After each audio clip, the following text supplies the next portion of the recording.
Welcome to Red Pill Revolution. My name is Austin Adams. Red Pill Revolution started out with me realizing everything that I knew, everything that I believed, everything I interpret about my life is through the lens of the information I was spoon-fed as a child. Religion, politics, history, conspiracies, Hollywood, medicine, money, food, all of it. Everything we know was tactfully written to influence your decisions and your view on reality by those in power. Now, I'm on a mission to retrain and re-educate myself, to find the true reality of what is behind that curtain, and I'm taking your ass with me. Welcome to the revolution. Hello and welcome to Red Pill Revolution. My name is Austin Adams, and thank you so much for listening to me today. This is episode number 24 of Red Pill Revolution podcast. And again, thank you so much for listening. I can't tell you how much I appreciate it. We have some really interesting stuff to go over today. Anything from Nancy Pelosi coming down with the vid in a timely manner, right as she's supposed to travel to Taiwan. So we'll talk about that and potentially why and the conspiracy surrounding that situation. We're also going to touch on Brian Stelter basically getting ripped apart by a college freshman over the disinformation campaign by CNN and the propaganda that's been pushed over the previous few years. And then we're also going to touch on, this tiny thing where the DIA came out with 1,500 documents from a Freedom of Information Act regarding alien abductions, unplanned or explainable pregnancies on women by these potential aliens, burns, high-frequency, basically attacks on humans, and flying objects. Basically just released in the last week, and literally nobody is talking about this. So all of that and more today. I'm really, really excited to talk about these things. Oh, and also we're going to get into a little bit about Project Bluebeam. If you've never heard of Project Bluebeam before, it is a conspiracy. It goes all the way back pretty far, basically to the understanding that they are using all of these alien campaigns to eventually implement some type of new world order and bring all of the world's religious messiahs together in a holographic beam onto the sky and all of this crazy other stuff. So make sure you stick around for that. That will be at the end. And again, thank you guys so much for listening. If you noticed, hopefully you noticed, this sounds way better than it used to. I went from having a $100 microphone, basically USB plugged into my computer, to a whole huge, awesome setup here because I wanted to, give everything I can to you guys. So thank you so much for listening. I hope that you enjoy the improvements. I really do because I spent quite a bit of money on it. So I hope it sounds better. I hope it looks better. And I appreciate you guys so much. So thank you for listening. If you could, go ahead and press that subscribe button. Leave a 5-star review if you're on Apple Podcasts, YouTube, Spotify, wherever the hell you're at. There's probably a button to rate the show. And again, I would appreciate it so much. Beyond that, go ahead and join the Patreon, patreon.com/redpillrevolt. Join our Substack for our Substack companion, which is redpillrevolution.substack.com. And for now, that's all I got for you guys. So again, thank you so much for listening. What we're going to jump into now is going to be Nancy Pelosi coming down with the vid, as she's in a timely manner surrounding the Taiwan visit. So here we go. Let's go ahead and watch this video, and then we'll talk about it. Nancy Pelosi has tested positive for COVID. Her deputy chief of staff is out with a statement saying, after testing negative this week, Speaker Pelosi received a positive test result for COVID-19 and is currently asymptomatic. The Speaker is fully vaccinated and boosted and is thankful for the robust protection the vaccine has provided. The Speaker will quarantine consistent with CDC guidance and encourages everyone to get vaccinated, boosted, and test regularly. It's going around Washington. I'm surprised. Valerie Biden, I don't know if Valerie is actually in Washington, but it's going around kind of Washington circles. Go ahead, Kim. I didn't know that it was still around. I mean, I thought that COVID had come and gone, this wave anyway, and that we were waiting for it to come back maybe in the fall. I thought we were focused on Ukraine now, and we didn't really care about COVID anymore. I thought that was a while ago. Like 3 weeks ago? I lose track of time, but it is hitting a number of members of Congress and staff and others. It's specifically hitting some, political people. And obviously the big wave with Omicron in December. It's amazing that anyone could have not got, everyone got, every single person got it. Right. But I guess some people who missed out on that one, Muriel Bowser got it. Some people who missed out on that wave, I guess, are now enjoying the fun. Well, because now there's an even more transmissible strain that's out there. It's the cousin. The BA2, right? Yeah. And I think there's even another cousin. Yeah, also there's a more transmissible, really deadly virus. And the cousin actually started waving through Europe. So I guess it makes sense that now it's hit the East Coast. I wasn't really following it as much anymore, but I know that it had gone through Europe, and even as it was waving through Europe, and all of these countries were having massive surges. Like Denmark was having another surge. All right, nobody cares. Let's see if they talk about. And they say that Omicron was the mostly gone. What I'm looking for here is to see if they talk about the Taiwan situation. It sounds like they are right here. Anyway, because they've been missing that dinner. It's the most ridiculous thing. It should not do it at all. But DC Correspondents Association dinner coming up in 2 or 3 weeks. 30th, so like 3. So they're all going to get it then.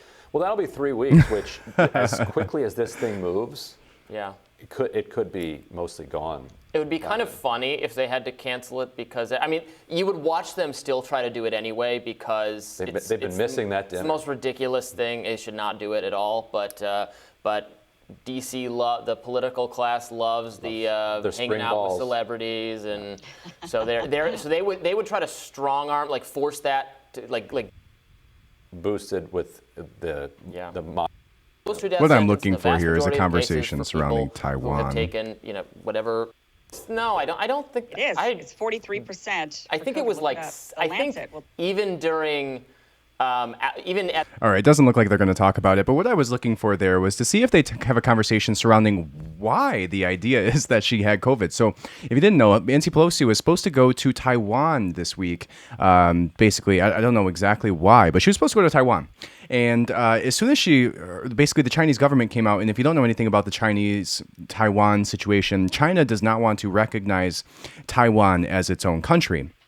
Because eventually they want to do what Ukraine did, what Russia did to Ukraine, and just completely take it over and have the history books tell it as if Taiwan was always a part of our country. And so there's this whole thing there where they want to kind of eliminate any conversation surrounding Taiwan's legitimacy. And we saw it earlier, I think it was last year, where there was a woman on the basically grilling a U.S. official about this, and she literally pretended as if her microphone, I don't know if it was a she or a he, but pretended as if her microphone literally didn't work. Like they were on a Zoom call. Imagine if you're on a business Zoom call and somebody's just like, you ask them a serious question about your business or about profitability or about your return on investments.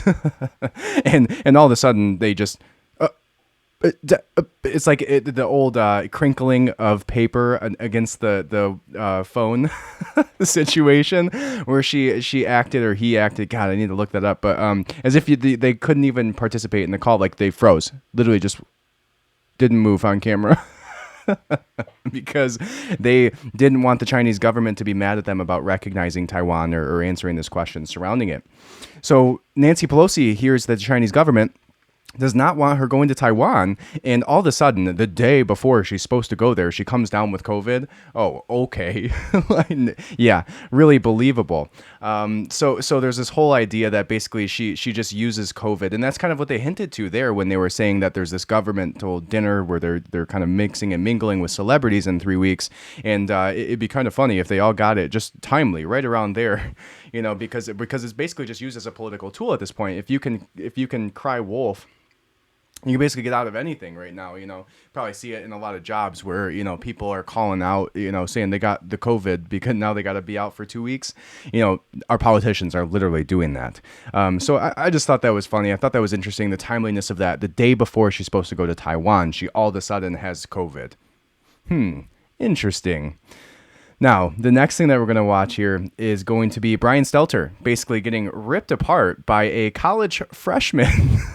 Yeah, you heard that right. And the panel looks to be disinformation and the erosion of democracy. And here's Brian Stelter. If you haven't seen the Brian Stelter clip with Russell Brand, where he makes fun of Brian Stelter, if you don't know who Brian Stelter is, you'll immediately recognize his lisp and lack of testosterone as soon as you hear him speak. But he was a CNN, or is to this day, works for CNN, and you'll be able to hear who he is in just a moment once you hear this college freshman basically rip apart CNN for everything that they've done, rightfully. So let's go ahead and watch that clip now. Thank you for coming. My name is Christopher Phillips. I'm a first year at the college. My question is for Mr. Stelter. You've all spoken extensively about Fox News being a purveyor of disinformation, but CNN is right up there with them. They pushed the Russian collusion hoax. They pushed the Jussie Smollett hoax. They smeared Justice Kavanaugh as a rapist, and they also smeared Nick Sandmann as a white supremacist. And yes, they dismissed the Hunter Biden laptop affair as pure Russian disinformation. With mainstream corporate journalists becoming little more than apologists and cheerleaders for the regime, is it time to finally declare that the canon of journalistic ethics is dead or no longer operative? All the mistakes of the mainstream media and CNN... I like how he used the word regime there. I think that's an important term to be able to use, like this cooperative, cohesive unit across all corporations and political government ties, celebrities, Hollywood. We saw those things all kind of intermingle here. And I like how he used that word regime.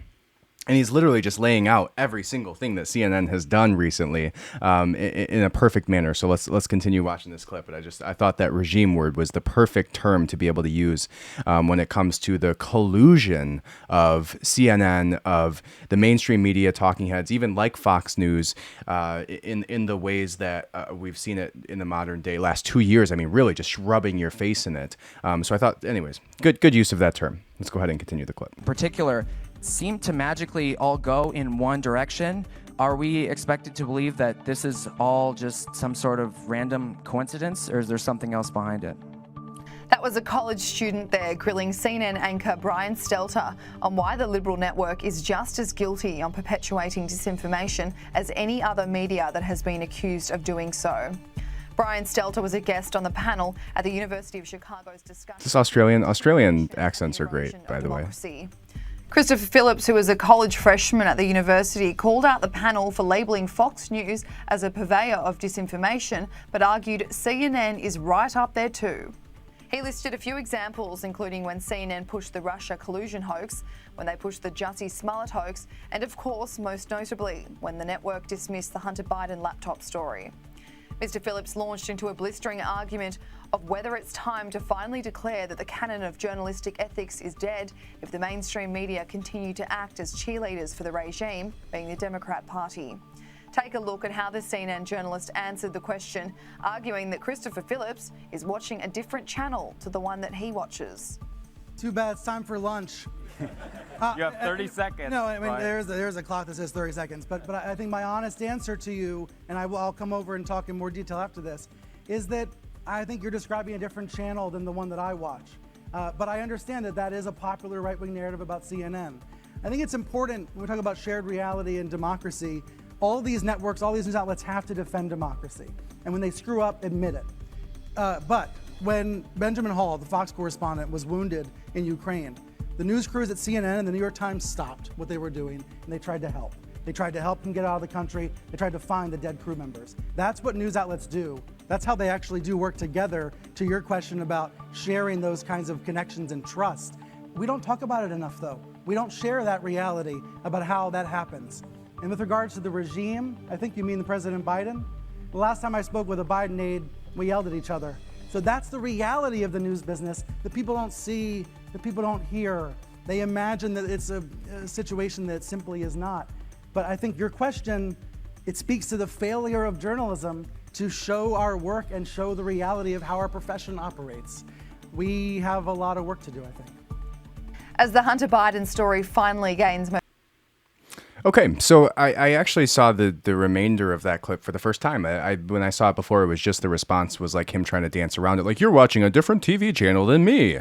So, we want to watch the full clip on these things. We don't want to just sit and take the clips that conservative right-wing media outlets on Instagram or Twitter or TikTok just put out for us, because it's outrage culture, right? So even in that situation, I didn't know that he went into full detail on those things and kind of, said that we have work to do, right? They know that you do not trust them, that but he, still dances around it and gives you a crock of shit. Like, we yelled at each other. Like, there's no correspondence between me and Joe Biden's government. Like, of course there is. And we know that CNN is just a puppet talking head for, in the right way, the regime, right? What a perfect way to put that. So, in that particular situation, Brian Stelter went to a little bit more detail, and hopefully he did go talk to that guy like he said he was going to, because he didn't answer a single question about maybe how they were trying to combat this idea that everything that they're saying is corrupt or wrong, and he didn't even really deny it. He said what he said was basically they tried to find dead people in Ukraine or journalists when they were killed, and but at least he didn't, at least it wasn't as canned of a response as we thought before. It's a sad day when, and I talked about this last episode. I think it's when you go back and read like comic books. Excuse me. When you go back and read comic books, like, who was Superman was a journalist, right? Like all of these superheroes. All of these superheroes were like, there was a certain amount of like esteem that came with being a journalist, and even to the point where you were like idolized in comic books, right? And so we've completely lost that way, right? There was like the hard-nosed, cigarette-smoking, whiskey-drinking, truth-finding journalists that used to be thought of in like the 70s, 80s, and 90s. And now it's literally just political talking heads for the Big Brother.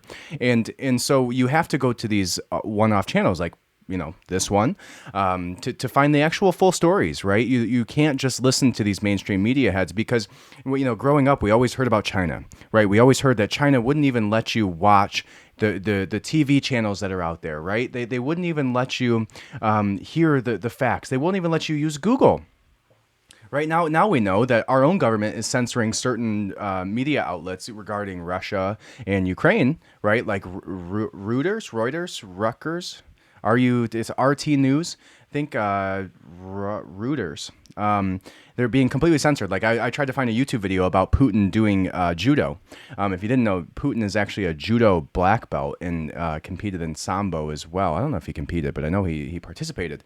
And he's a legit judo black belt. Like watch the videos of him doing some throws. He's a legit judo black belt. And I went to go find them when Elon Musk threatened to beat his ass on Twitter over a country.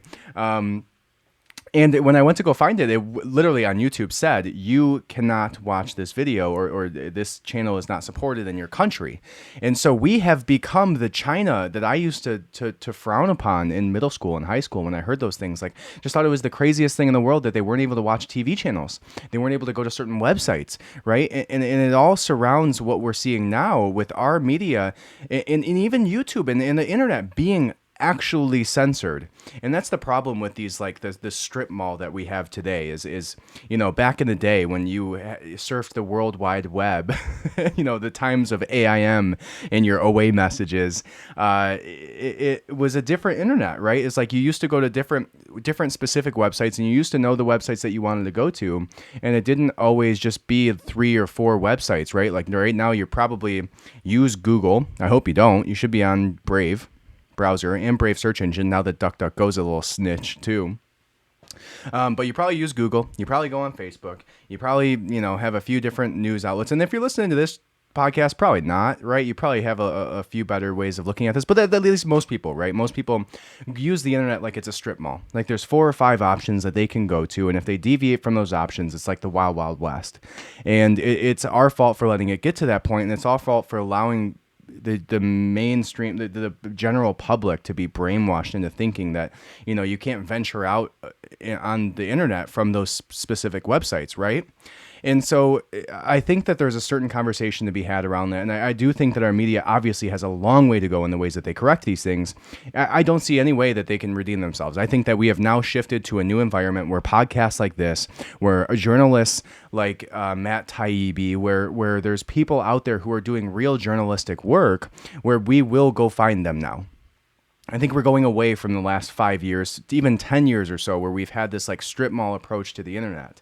And I hope to see the continuance of the rising of podcasts, of the continuing rising of Substacks and conversations around individuals who have no vested interest in corporations, who have no vested interest in politics, and just are speaking the truth because they know that there's like a certain part of you. I think there's a certain part of all humans that search for the light, that look for truth in times of deception, and which is interesting from like a animalistic perspective, right? Like I wonder if there's anything in any other animals, like obviously they're not generally sentient enough for us to ever know, but it's a curious conversation to me, is like, what is that drive? Because I know I have it. Like I can't just sit back, and if you haven't watched the documentary The Dissident, if you haven't heard about The Dissident, it is a unbelievably crazy, spine-chilling documentary surrounding the literal murder of a Saudi Arabian journalist, and he fled to the U.S., running, away from his family being threatened in Saudi Arabia for speaking out the truth about the government, about the royal family, and then while he was went basically up to the consulate in Turkey and was assassinated by the Saudi Arabian government, cut up into pieces, dismembered. There's literally an entire transcript of the conversations that happened because there was a recording device in the consulate, and talks about how this man was like murdered, sawn apart. Horrible, horrific things happened to this man because he was speaking the truth. And I was sitting next to my wife when we were watching this, and it was like almost like really eerie because I'm in the space that I am talking about the things I'm talking about. Literally, like this guy was talking about the Saudi Arabian king's son who was actually running the show and all the terrible things that he was doing. And while my last episode was entirely about Hunter Biden's laptop, it was a little concerning, and a little I don't know, it was a little bit of a reality check. But again, there was that something in me that was like, you can't just not talk about these things. There's not enough voices speaking the truth, and there's not enough people out there who are willing to have the balls to speak up in a time like this, where you literally got my entire Instagram, my whole platform, 50,000 people that follow me, shadow banned for posting a Senate hearing. That's where we're at today. And so in that situation, when you're going after the king's jester, right? When the king kills the jester, that's when the monarchy is crumbling, right? And there was a quote within The Dissident, that documentary, that he said, when speaking the truth, I got to remember the right way that he put it. If speaking words makes you if speaking words makes you the enemy, or they go after you for speaking the truth, that shows you how weak they are.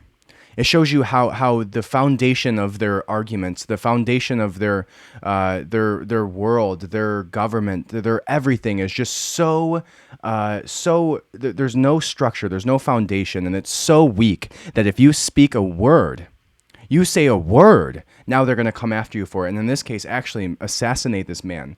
And that shows you how weak they are, is words, literally words. When you're a government with that big, how scared they are of you, how scared they are of us, how scared they are of the truth. And they know it's going to come out eventually. And it's just a waiting game, right? When Facebook shadow bans you, when Instagram shadow bans you, when TikTok shadow bans you, there's going to be another platform. And apparently it's not going to be Truth Social anytime soon. And maybe it's Twitter after Elon saves the day. But whatever it is, there's going to be something. The light always shows. And that light comes from like humanity, from the heart, from people like you and people like me that seek the truth and know there's truth out there, and smell the bullshit. And know that everything that they're saying is in an effort to manipulate you, right? If you've ever been around a psychopath, they literally do. It's a microcosm of what our government's been doing to us. And so it literally is, all of the gaslighting, all of the, abusive tactics, the shutting down of like everything that happened over the last 2 years was abusive tactics. And so it shows you how weak they are. It shows you how they're built on a house of cards, and the truth is the wind, right? And they're so afraid of it. They're so scared for their empire of lies to crumble, that they're willing to go to whatever lengths they can, including not even allowing you to speak words, right? Not even allowing you to have a conversation surrounding their wrongdoings and their faults. And that shows you just how weak they are. All in all, go watch that Dissident documentary. It's really, really interesting, and I think you'll take away a lot from it, and it'll show there's a reason. So like the guy that did it, I don't remember his name right off the top of my head. I believe his last name is Ogle. He's the same guy that did the documentary Icarus, that caught all of the Russian Olympians doping, that got them basically thrown out of the Olympics. So the same guy that did Icarus did this documentary, The Dissident, and he went to Netflix, he went to Hulu, he went to talk to all of these huge streaming services that he had connections with in the past from his other documentaries, and none of them would touch this. None of them would stream this documentary. And once you go into it, you realize why. You realize that they kind of show the cards of what the next steps of the regime are. Right? They show the lengths that a government is willing to go to hide their lies, and they show the tools that they use. Like there was like an 80,000 person Saudi Arabian royalty farm that was eliminated for basically what it was like 80,000 accounts on Twitter that were done away with by Twitter itself, because they were all going after singular hashtags. Like if you spoke up, like right now with the Ukrainian situation, like you'll see the hashtag save Ukraine, hashtag this, hashtag that. There's these campaigns, and then they go after accounts too. So if you speak up against the things that they're talking about, they'll send 80,000 accounts after your account, after your one video that's speaking the truth, and then they'll get your account shut down. Right? And maybe that's not Instagram doing that. Maybe it's not Twitter doing that. It's the government shadow little bot farms that they're sending. They're little they call them I don't know. It's like the bees or something in The Dissident. But you got to go watch that movie. It shows you their hand. It shows you the lengths that they're willing to go, and it shows you how desperate they are to hide the truth and how weak they actually are. And it's a reflection of our own government in its infantile stages. Now, however, he did flee to the United States. That's worth noting. That this journalist did flee to the United States at one point because he felt that the freedom of speech platform was the best here. But concerning nonetheless, because you see where it's all coming to right now. Right? We see where this is going, and you see it does not seem that far off for what happened in The Dissident to happen here in the United States. So, on that note, let's go ahead and watch this clip surrounding the DIA documents that were released. There was 1,500 documents released surrounding UFO encounters, surrounding people who were around UFOs, people who basically got like sucked into UFOs, women who were impregnated by aliens, like all of this crazy stuff. 1,500 documents were released by the DIA showing alien encounters, showing encounters with alien weaponry, alien propulsion systems, and all of the crazy stuff that happened with that. So let's go ahead and watch this quick little video surrounding that, and then we'll actually read the documents themselves and go into detail surrounding these things and potentially what the conspiracy could be turning into here with Project Bluebeam, which is kind of out there. So stick around for that. Again, I don't know if I believe all of this, but I don't know why they tell us now, right? Why would aliens all of a sudden be such a hot topic, right? For how long was it like the tinfoil hat wearing? All the movies like tried to diminish the conversations around, you were crazy. 5-10 years ago, you were crazy if you thought aliens were real, right? And now, how short after that are we now accepting it, having all these CIA documents come out, all of these DIA documents come out about how there could be potentially real, about how all of these sightings in the military aircrafts and how it's affecting general public, right? Whereas they used to demonize people, right? All the way back to like Roswell. Let's go ahead and watch this clip, and then we'll discuss it, and we'll read the actual articles surrounding this, and then we'll go into the actual documents, and then we will discuss Project Bluebeam. But before we do that, What I need you to do first is go ahead and press the subscribe button wherever you are on this listening to this platform right now. Go ahead and press the subscribe button. Head over to Apple Music or Spotify if you could, and leave a 5-star review. That helps the podcast a lot. It basically puts us up in the ratings, lets people know that what I'm doing here is quality work, which I hope you feel after this half hour or so that we've been talking here. I hope you feel that the audio's been better. I hope you feel that the video's been better. I really redid my entire workflow and spend some good money on all of this stuff to make this show better for you guys. More money than I've made so far, actually, off of this podcast. So if you'd like to help offset some of the costs, this entire upgrade cost me quite a bit of money. And if you appreciate the show and you appreciate what I'm doing here, I appreciate you. And you can show your appreciation by heading over to our GiveSendGo, which is givesendgo.com/redpillrevolution. And you can give a donation right on there for us. Or you can do it through a few other ways, including signing up for the paid Substack, which is the podcast companion, which includes all the articles, all of the videos, all of the documents from this episode, and a few other little goodies that I throw in there. And then you can also sign up for the Patreon. Patreon is anywhere from $5 a month, gives you the Discord server, gives you the bonuses on the episodes, because every episode I go a little bit over, 10, 15, 20 minutes and talk about a new topic.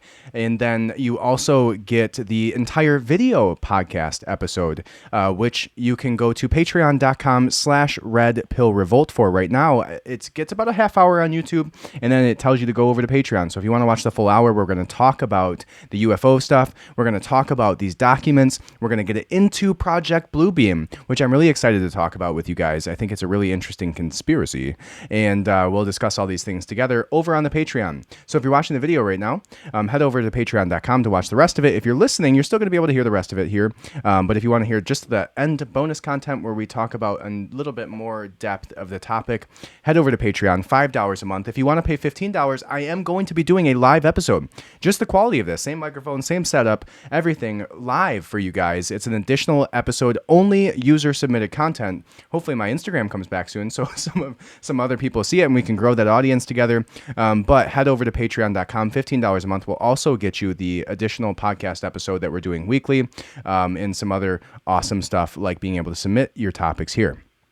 All right, without further ado, let's go ahead and watch this UFO conversation on the news, and then we will discuss it and look at some of those documents together. So, again, thanks for listening. Let's go ahead and watch this together here.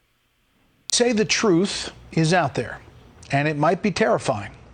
A just uncovered Defense Department summary of UFO-induced effects ranging from abduction and paralysis to electrical shocks and even sexual encounters is shocking the world tonight.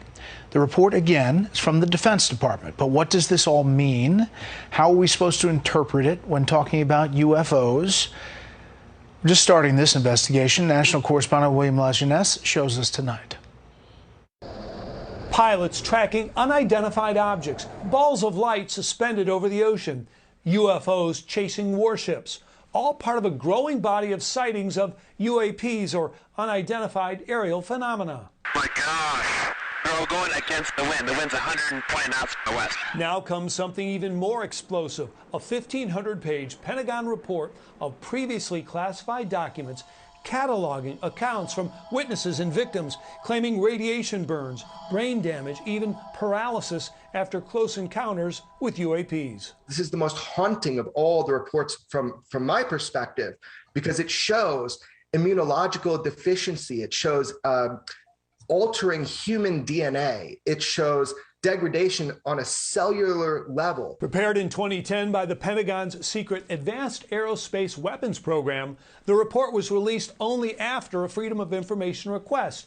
It found sufficient incidents, accidents have been accurately reported, and medical data acquired as to support a hypothesis that some advanced systems are already deployed and opaque to full U.S. understandings. This is from within the documents themselves. The report says humans have been injured from exposure to UFOs, from abductions and perceived time loss to sexual encounters and unexplained pregnancies. We're talking about an area where there is intervention with the human being on such a level that it's beyond just negative health effects. Some of this stuff is really bizarre. So what's next? While this program ended in 2010, Corbell says the Pentagon continues to study UFOs, and more military videos and documents are likely to be released this year. How crazy. So I believe it was The Sun, the news company. The Sun basically came out and did a Freedom of Information Act request to the DIA regarding documents surrounding a secret, well, not so secret, but kind of like a shadow side of the government, which was looking into these UAPs, which they, I like how they just changed the name and think you're stupid enough to forget that they tried to make you seem crazy for questioning these things, because that's exactly what that was, right? Like the UAP to UFO, like the UFO is like what people with tinfoil hats talk about, but UAPs, these things are legitimate. they just, it's the gaslighting, right? It's the making you seem crazy until they're ready to expose the truth, or until they're ready to make you think they're exposing the truth in an attempt to weaponize it against you, which we'll talk about through the Project Bluebeam conversation. But I digress. I do think it's really interesting that this conversation came out recently. I do think that there's something to this, but also I do question everything at this point. Right, I think that anytime the government's giving a big push on something huge like this, then you need to question why now? Why are they releasing these documents? This request was done in 2017, so it took them over 4 years to dictate what parts of these documents they were going to release and why. And so you'll see that some of the things that they discuss on there are the sightings themselves, are different types of like bodily effects that the radiation poisoning has on them, from feeling the propulsion systems, from like looking at these UFOs in the air, and then like basically having like losses of time and reality, different perception changes, which we'll talk about when we're actually looking at these documents. But I do think that this is probably one of the biggest releases, and that was Jeremy Corbell. If you don't know who Jeremy Corbell is, he did a documentary with a fellow who gosh, why can't I remember that guy's name? You're probably screaming it in your head right now. He went on Joe Rogan with Jeremy Corbell and said that he was a part of the team that went into Roswell itself and looked at the actual aircrafts, spoke to the people surrounding these aircrafts, and actually found one of the chemical compounds from the aircraft itself, which became added to our periodic table as a result of this years later. But they told him that he was crazy for all of this. So Jeremy Corbell was the one just being interviewed in that, and he's been looking into this for a long time, has done a few documentaries on it. So look into Jeremy Corbell's work, because it's quite interesting. So now what we're going to do is we're going to head over to some of these documents here and read through them. So I'll read the Sun article, which is the actual company that actually requested these documents. Let's see. All right, so it won't be the Sun. It'll be from this. So it says UFO docs declassified. Pentagon reveals more than 1,500 shocking documents. And this is from Marca.com. And this is just showing the actual documents here. So, okay, perfect. Now we're going over to the Sun, who did the actual Freedom of Information Act request. And this was written on April 5th, so 4 days ago. And this is shooting this on the 9th. So the Pentagon has released 1,574 pages of real-life X-Files related to its secretive UFO program after 4-year battle. The Sun Online first requested a copy of all files, reports, and video files related to the Advanced Aviation Threat Identification Program, or otherwise known as AATIP. In other words, a tip. On December 18th, 2017, they sent this document to them. Back to them, which said, this responds to your Freedom of Information Act request dated December 18th of 2017 that you have submitted to the Defense Intelligence Agency for information concerning, basically just asked for the documents from the agency in an unclassified program which ran between 2007 and 2012, which was the Advanced Aviation Threat Identification Program. It says, apologize for the delay in responding to your request as the DIA continues its effort to eliminate the large backlog of pending requests, probably how many of them are related to aliens. A search of DIA's systems of records located 52 documents totaling 1,574 pages responsive to your request.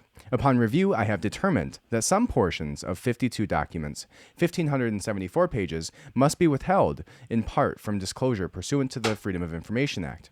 The withheld portions are exempt from release pursuant exemptions 3, 4, and 6. Exemption 3 applies to information specifically, talks about the exemptions. All right. So the first thing it's going to say here is the letter from the Defense Intelligence Agency confirming it is released in 1,574 files. And then it goes on to show some videos actually taken by Navy pilots showing interactions with unidentified aerial phenomenon, or otherwise known as UFOs, you dickheads. We filed an Freedom of Information Act. This is what the article goes on to say from the actual Sun. It says, finally, after more than 4 years, they released more than 1,500 documents. It includes government-commissioned scientific reports and letters to the Pentagon regarding the UFO program. The haul includes reports into research on the biological effects of UFO sightings on humans, sets out categorizations for paranormal experiences, and studies the sci-fi style text. Now, one thing that they go into here is basically talking about like elves and Yetis, and, they go into some crazy stuff. So the DIA, the Department of Defense's spy arm, said some portions of the documents must be withheld in part due to privacy and confidentiality concerns. But the agency added the DIA has not withheld any reasonably segregable, non-exempt portions of the records. The bombshell Freedom of Information haul includes reports on the DIA's research into the biological effects of UFO sightings, oh my goodness, on humans. And this includes burns, heart problems, sleep disturbances, and even bizarre occurrences as apparent abduction and unaccounted for pregnancy.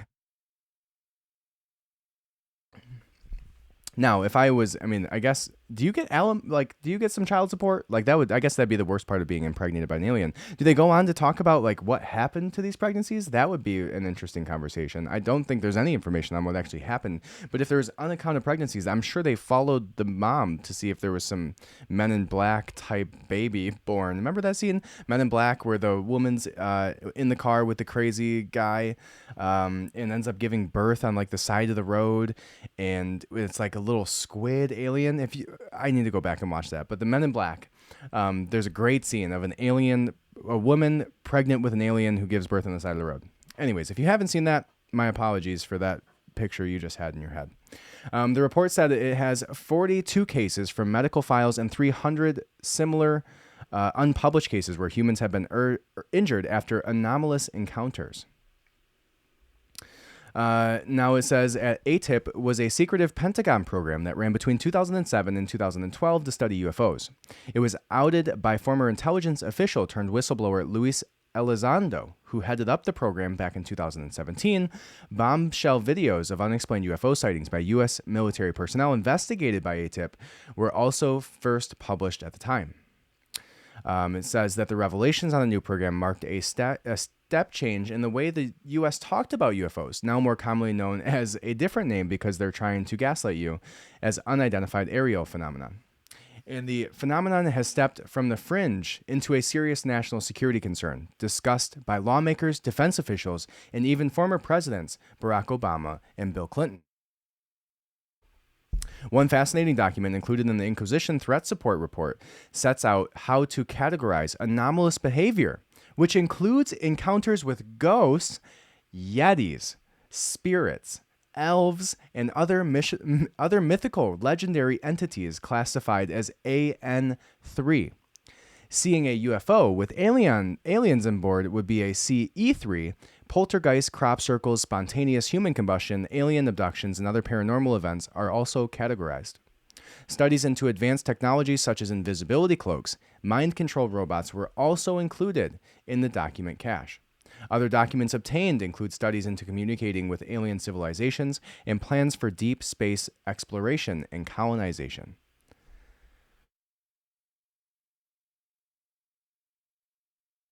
All right, so now we'll actually look at some of these documents here and see what they have to say. Let's see here. So it goes on to say, now let's just kind of skip over to the documents themselves. So when I was scanning the documents, there was a few pieces of these that really caught my attention.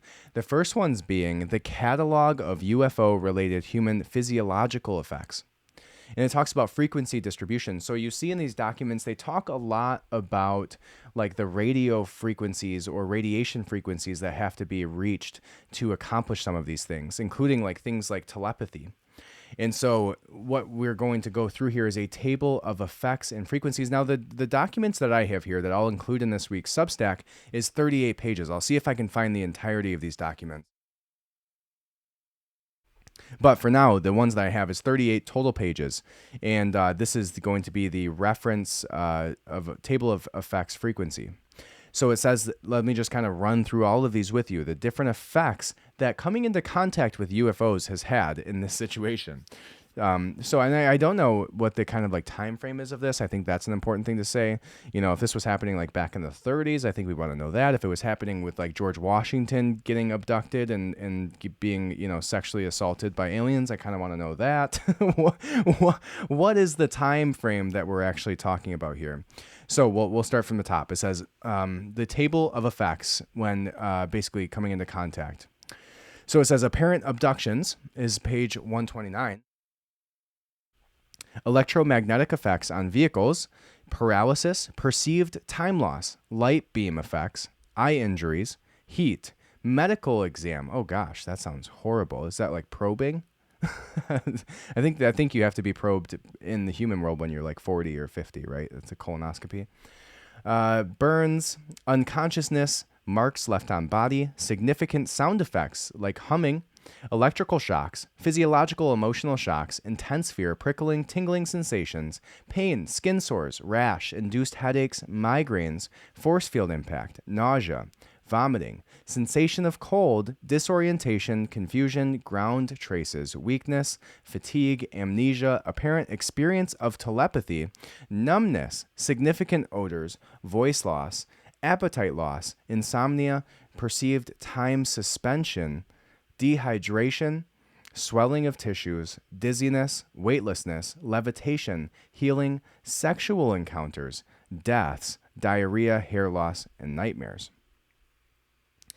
Now, the ones that I would say are the most interesting to me would be obviously sexual encounters. I wonder if, like, you know, are the aliens that they're coming into contact to, like, kind of given something back here? Are they just, you know, in it for themselves? I think we need to know what type of lovers these aliens are, because that could potentially tell us a lot about who they are, who they are when it comes to, you know, a war type situation. If they're a giving lover, you know, maybe we have the chance of surviving these types of attacks. But if they're pretty selfish and, you know, just kind of worried about getting off themselves, then maybe we got to be a little bit more concerned. But truly and honestly, it probably does have some type of insight to know what type of sexual encounters, if they're taking these encounters seriously, what were they, you know, specifically. And I guess we'll see that when we see the full documents released. It's on page 5 if you can pull them up yourself at this point. So the other one that would be interesting to me, perceived time suspension. So would that be like you see the UFO and time kind of stops, and maybe I mean, I don't know. I'm really interested to see what that would be. Time stopping in this situation. Perceived time suspension. Apparent experience of telepathy. That's obviously interesting. Significant odors. That sounds terrible. Whatever significant odors aliens encounters are giving off, I probably don't want any part of that. Ground traces. So that's things like crop circles, I would assume, which is so funny. Like that tells you everything you need to know about Hollywood, everything you need to know about like the way that they go about grooming you. Like grooming you is the right word for this. The way that they're going about showing us these alien encounters, these alien situations. Oh, like just so happens that now we have 1,500 documents surrounding alien encounters and the things that have happened to people on these things that we've been taking seriously for a while also diminishing the public's opinion on these things and making you feel crazy for talking about them. But back to the original point, I think makes it interesting to think about how Hollywood had been clued into all of these things. Literally all of these things, like every single one of these things have been in a movie, right? The humming, the ground traces, the perceived time suspension, the sexual encounter. I mean, I really haven't seen a movie specifically that takes that seriously, but I'm sure there's many shitty movies that you can watch where there's some type of alien sexual encounter. Apparent experience of telepathy. That's an interesting one. right? Is like, and they talk about that consistently throughout the documents of this, is the situations where like the radio frequency that needs to be given out, or the radiation frequency that needs to be given out to allow it to happen. Now that's interesting too, is like, how did they get the scientific evidence that shows the numbers that they're putting out in these documents too? It also says force field impact. Apparent, we talked about that. Pain, skin sores, rashes, electrical sound effects. So humming has been a consistent one in Hollywood. And medical exam. God, that's creepy, right? I don't want to go to a human doctor, let alone have an alien trying to figure out what's going on to me. Like, I don't know. Maybe they're just like, what if they were abducting people and like just taking the lower class, poor, and doing free medical exams for them? They're like, hey, these humans are kind of shitty. We're gonna help you out. We're just gonna abduct the poor people and give them, free medical exams. I think they could do that for dental, and that would be a good campaign for the aliens, as if they could, abduct us and do free dental work. Because I think anytime you pay like $1,200 for a root canal, nothing feels good about that. Like, if you're ridding my body of, I don't know, insert the blank of whatever BS medical situation, but let's say something like cancer. If you're ridding my body from cancer and I got to pay you whatever money, let's do it. But anytime somebody has to pay for dental work, $1,200 for a root canal is like, all right, you can abduct me and maybe even probe me if you give me free dental work. So that maybe this is, if we look at this in a positive way, maybe there's some good that came out of this, like the sexual experiences and the medical exams, right? Like, how was their bedside manner? What? I don't know if the DIA was asking the right questions during this time. They probably should have hired me to come in and consult them on these things. So those were some of the interesting things that came up in that document. I actually missed a few pages. It went on to say claimed ESP development, nosebleeds, taste. Now, one of the tastes that I saw in here was metallic, like a metal taste, ringing in the ears, weight loss, breathing problems, urination problems, so they piss themselves, gynecological problems, claimed implant, perceived teleportation, stunned, itching, loss of taste, loss of hearing, induced feeling of calm or serenity. Now, I think we should do a draft. Like, if you had to choose like three good, like the three best in here, that would be like the coolest, and the three worst, I think we could probably do that pretty easily. Obviously, if you could get that feeling of calm and serenity, maybe a sexual encounter and some free dental work would probably be the top three overall picks of the annual 2022 Alien Awards for best action done. Now, the worst ones sound to me like they could also be the same ones, because there could be some terrible sexual encounters, medical exams. Now, I'll still take the induced feelings of calm and serenity. But anyways, so that was, and in no particular order, each one of EM effects on power systems, involuntary muscle movement, induced body odor, wart growth, sooty deposit. Deposited where? A sooty. Oh, maybe it's on like the earth, I hope. I don't know. Mental enhancement. That would be a good one. Mental degradation. Swallowing difficulty. Teeth vibrations. Fillings crumbled. Oh my God. So teeth vibrations, fillings crumbled. That's horrible. Ow. Hair precipitously turned white. Shout out to Elsa. Time sped up. Unaccounted for pregnancy. Unaccounted for. Okay, so it is in there from that conversation. Unaccounted for pregnancy. Oh my gosh. Can we get a follow up on that, guys? Like, if a woman became pregnant from an alien, can we figure out maybe what came of this situation? Because if there's an alien kid at my daughter's school, I'd at least like to know what age they are. Cancer, fever, stomach sickness, I'm blind. Physiological energization, okay, loss of smell, external control of vehicle, and material evidence. That's wildly vague. Okay, so some other interesting outcomes from alien encounters. All right, now the next thing is the rating situation. So they basically had a ratings list of how they would rate different anomalous behavior. So it goes from like an AN1, AN2, AN3, AN4, AN5. So it says anomalies. I guess that's what the AN stands for, huh?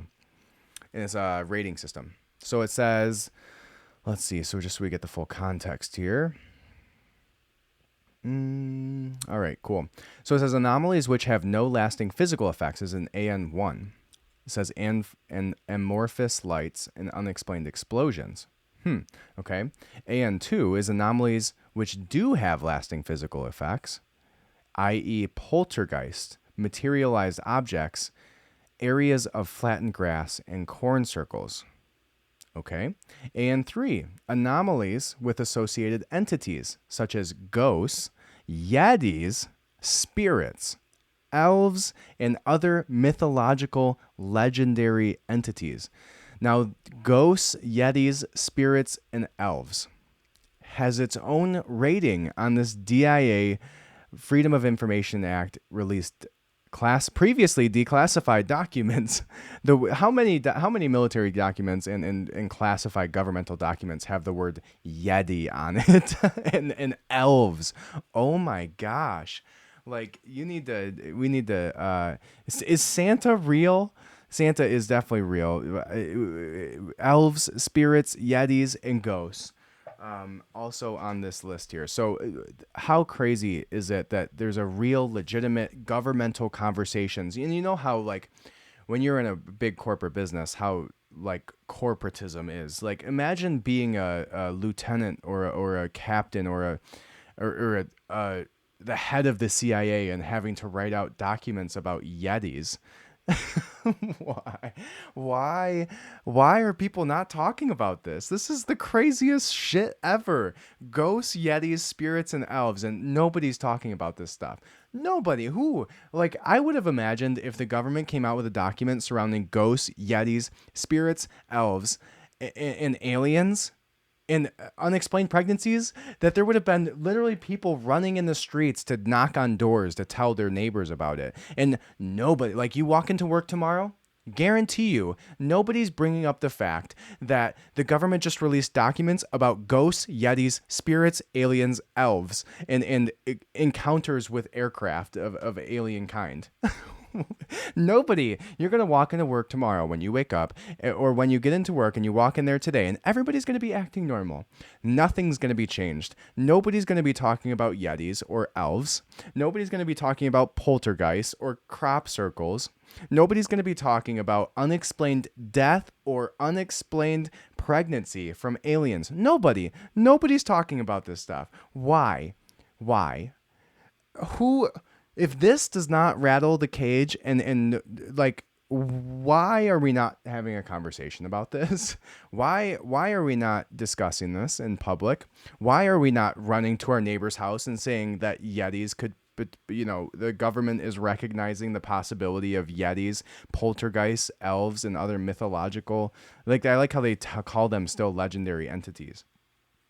Obviously, this is not proving they're real, but it's so interesting to me that some governmental employee is having to sit and write out a specifically formatted document to send as an email to somebody higher up within the organization surrounding yetis. Are yetis real? Like, are elves? Like, this is, I don't know what to think anymore. I don't know. When I leave this podcast, I'm going to go see if I can really find my daughter a unicorn, because according to the DIA, that seems very much within reach. maybe like if you can find a unicorn, probably dragon's the way to go, though. That seems to be the coolest. It's too bad that. I mean, that would have been pretty sick, right? Anyways, so let's move on. Sorry, a few rants there for you. Now, one of the things that this came of this document that was discussed later was a concern around some of the actual military applications of these things that have already been implemented. So one of such things was the conversation surrounding like the hypersonic missiles, right? Like China and Russia both discussed how there was these new hypersonic missiles that came out, and they think that it was defying the laws of physics, is quote unquote. So here's an article by The Sun also discussing this. It says hyperactive China, I guess hyperactive is the name of their news organization. China secretly tests 2 hypersonic nuke missiles that defied the laws of physics, sparking panic in the West. So that's like, if you've heard people talking about these things, how they can just completely shift where they're headed towards in midair. Hypersonic glide vehicle. So it goes on to say that the test launches reportedly took place during the summer with the first on July 27th using a fractional orbital bombardment system, which propelled the nuke-capable hypersonic glide vehicle around the planet. According to the Financial Times, who spoke to the 2 U.S. intelligence sources, Beijing launched a second missile on August 13th. 3 sources familiar with the first test said the launch stunned Pentagon officials because China demonstrated a brand new weapons capability. However, they declined to go into further detail. One source said scientists were struggling to understand the test, which the U.S. and other Western powers cannot replicate, adding that it appeared to defy the laws of physics. President Joe Biden admitted that, yes, he was concerned about China's development of such weaponry. However, his Defense Secretary Lloyd Austin and other White House officials refused to comment on the reported tests. The Chinese Foreign Ministry has denied the report, insisting they launched a space plane in July and not a missile. Earlier this year, satellite images showed China was building hundreds of silos to house intercontinental ballistic missiles and rockets, which have a range of more than 3,000 miles and can carry nuclear bombs. Wow, that's terrifying. Hypersonic missiles can hit speeds of up to 21,000 miles an hour, and potentially even faster, and are seen as devastating new frontier of warfare. The rockets are a game changer because, unlike ballistic missiles, which fly into space before returning on steep trajectories, they zoom in on targets at lower altitudes. This, combined with typical speeds of 5 times the speed of sound, makes them extremely hard to shoot down and a potent weapon more countries want to get their hands on. A senior diplomat has warned the U.S. is unable to defend themselves from the hypersonic missile. Wow, that's terrifying. A senior diplomat has warned that the U.S. Okay, so we just said that. Ambassador Robert Wood, the U.S. representative at the Conference on Disarmament in Geneva, said, hypersonic technology is something that we have been concerned about. We just don't know how we can defend against that technology. Either does China, and neither does Russia. But the revelations of Beijing's summer missile tests has sent shockwaves through Western intelligence, who fear they actually underestimated China. Circling the globe, it shows that the weapon potentially has a range of some 25,000 miles and can even operate in space. It means the missile can theoretically hit anywhere on Earth.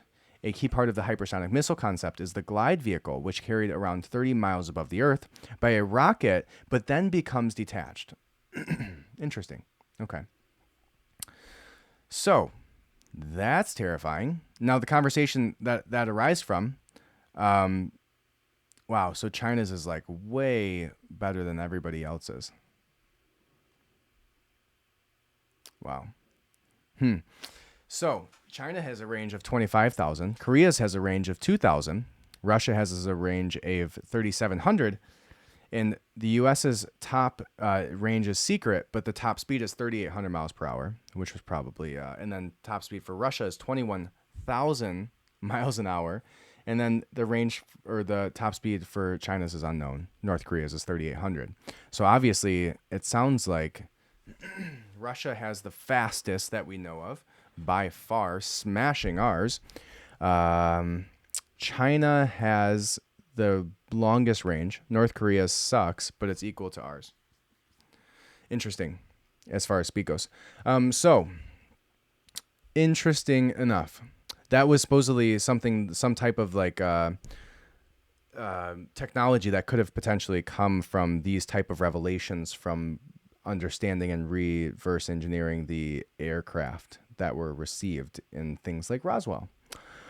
So on from there, now let's go ahead and touch on Project Bluebeam. So the transition from this, the segue here is that there's an idea out there that the government is not just releasing these alien documents at this time because they want to, and they all of a sudden want to tell us the truth, right? Like why would they now decide of all times to release these documents, right? Why does it matter today? What is the agenda? Right. And so that's where Project Bluebeam comes into play. And Project Bluebeam basically explains that the government is doing these things to basically find a way to culminate all of this information to a I don't know if I'm using these words right, a precipitous, like a peak, right? Like of all of this information coming out, and one that would like terrify everybody and unite the world and allow us to like be subservient to a new world order, which we've heard over and over and over again. And Project Bluebeam is the idea that they are releasing these documents, they are releasing this information, they are normalizing this content surrounding aliens, alien vehicles, alien abductions, so that eventually they can utilize that platform to get you to go with whatever it is that they want. And what they want is a new world order, a singular world government imposed upon the people. And everything that you do is surveilled. Every action that you take is governed by this entity. And if you go against the things that they say, you are going against essentially them deeming themselves as God in every which way. So how they're going to implement that is called Project Bluebeam in this conspiracy world. So Project Bluebeam is the idea, basically, that they're going to utilize this information and are dropping this information over time to get you to a point where you will go along with the government being the savior of this new alien species that is wanting to attack us. Okay? So now that you have the premise, let's go ahead and read this article, which goes into it a little bit further. And this says, in 1994, Sergei Monast, a writer and investigative journalist from Quebec, published an alleged manifesto of sorts explaining his wild theory that was renamed infamous in certain circles to this day. What is Project Bluebeam? According to Sergei Monast, the four-step project designed by NASA and the United Nations would allow these governments to accomplish what he believed to be their ultimate goal of creating a new age religion, led by the Antichrist, in order to start a new world order dictatorship. Wow, I do know my stuff, huh? NASA would implement Project Bluebeam, Monast believed, with a system of advanced mind control as well as top secret technology in order to trick everyone into believing there would be a second coming. But first, step one of Project Bluebeam would involve the manufacture of artificially created earthquakes in strategic locations around the world. These earthquakes would, according to the conspirators' hoaxes, unearth artifacts indicating that the religious doctrines of all nations have been misunderstood for centuries, thus discrediting all religions. Monast claimed that movies like 2001: A Space Odyssey had already laid the psychological groundwork for this step by presenting stories in which mysterious unearthed objects upend everything humans know about themselves and the world. The second step, Sergei Monast claimed, would involve a gigantic space show. During the stage of Project Bluebeam, three-dimensional optical holograms as well as laser projections of holographic images would beam across the sky.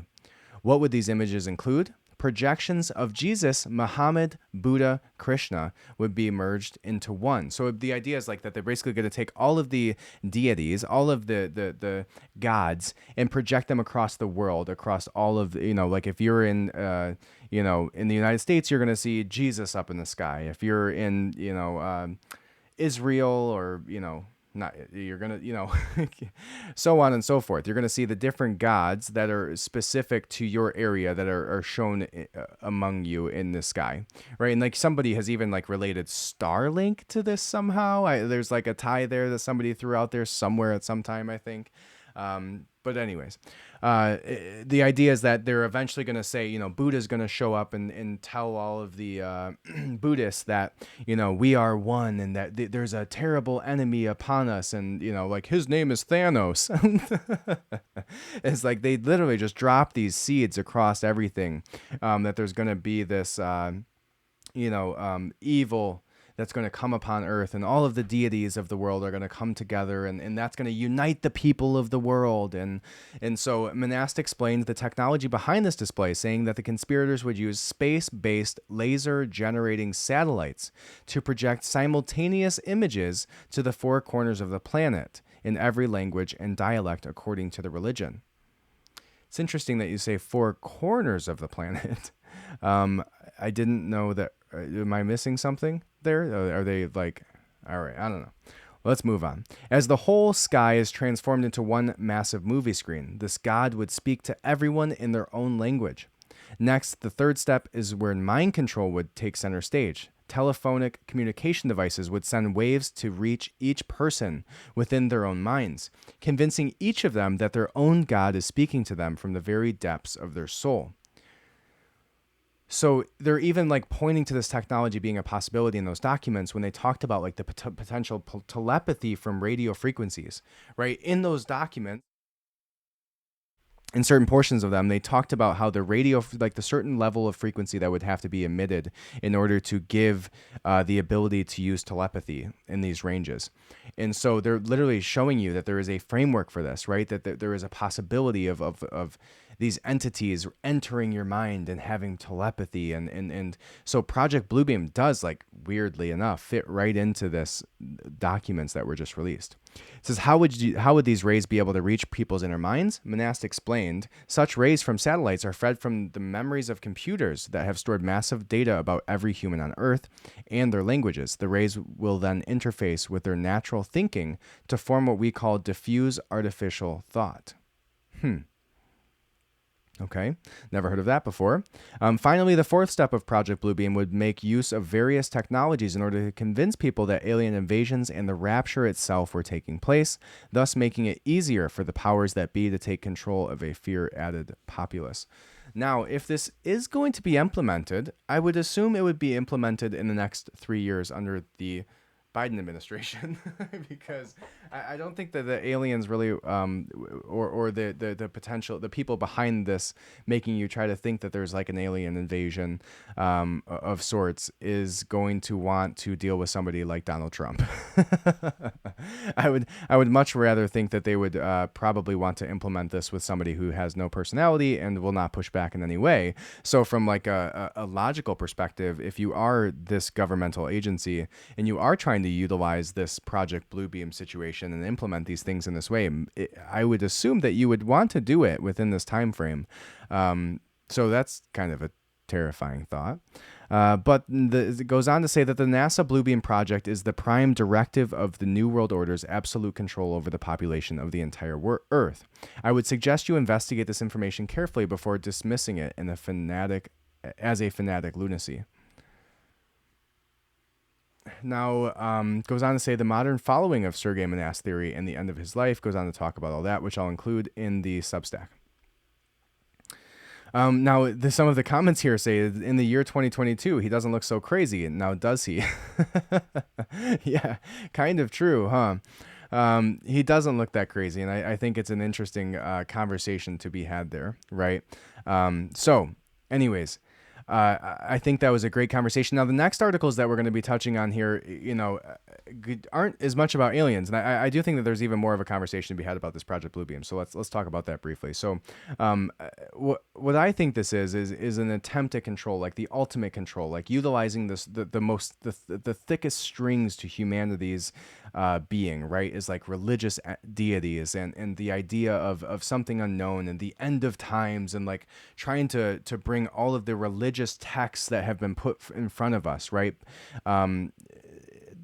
Trying to bring them all to a head together for the massive manipulation of the world. And so there's even like this theory out there, right? There's like there's the Vatican, there's London, and there's Washington, D.C. And the three parts of the New World Order, right? London being the financial aspect of it, Washington, D.C. being the military aspect of it, and then the Vatican being like the spiritual and religious aspect of it. And so that's why they're all three their own specific entities, right? The Washington, D.C. is a district. It is not a part of the United States government or the nation itself, right? It's not its own state. It is not a part of the state that surrounds it. It is its own entity, and it's basically a corporation of sorts that is not governed by the Constitution. So the idea is that those three areas specifically are like intertwined as a part of this like New World Order.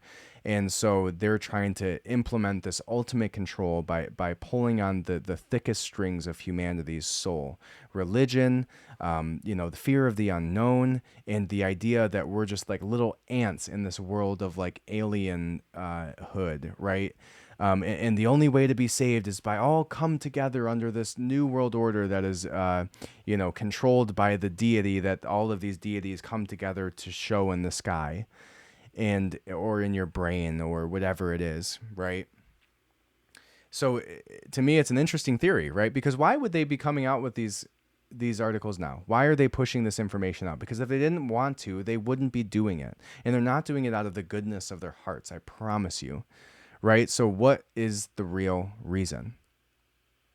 Time will tell. And if my theory is right, and it's going to happen during a time where they have the flimsiest, floppiest, most flaccid president in history, then they would do it right now under Joe Biden.